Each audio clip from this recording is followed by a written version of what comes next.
Hey, what's up, y'all? I just used my small account to make enough money to pay rent for the next couple months. Today, I'm going to show you exactly how I did it.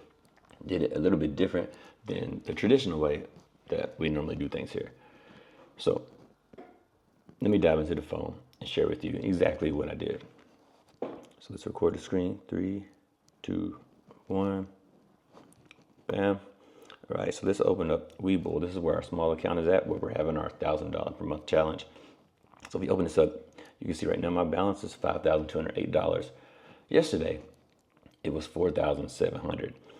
And what I did was I sold all of my XDTE that was receiving the weekly dividends on, and I replaced it with HOOW.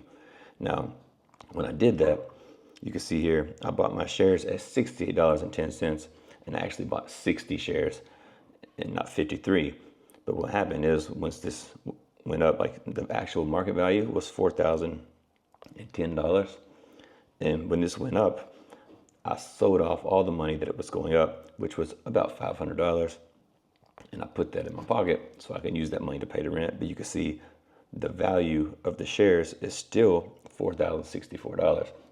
So the value of what I own pretty much stayed the same, but I had an extra $500 to put in my pocket, and later I will still get the dividends from this 53 shares as well, adding even more money to the income.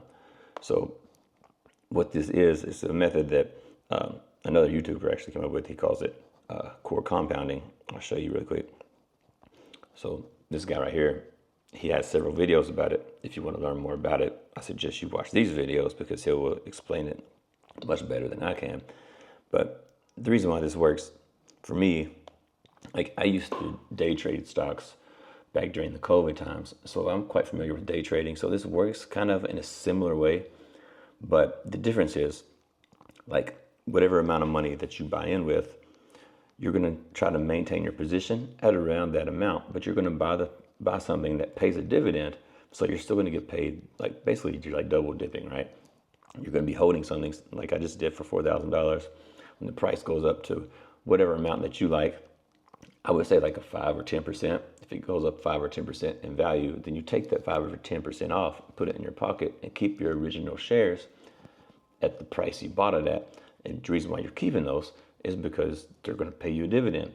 And then if it does happen to drop down below the price you bought at, now you take the extra cash that you have sitting on the side that you actually made and put in your pocket, and you buy back in, getting even more shares for less money. So it still lowers your cost average. You end up with more shares that's going to pay you even more dividends. And then once it rises again, you can, take some of that off the top again, and just kind of back and forth between that until the momentum dries up. But that's exactly what I did yesterday. And I took my account from 4,700 to 5,200. It's still moving, the market's still open, but like $500 put into my pocket, and I still have my shares that are still going to pay me a dividend next week. So that's what I did, and that's how it worked out for me. Let me know what you think about this method in the comments below, core compounding.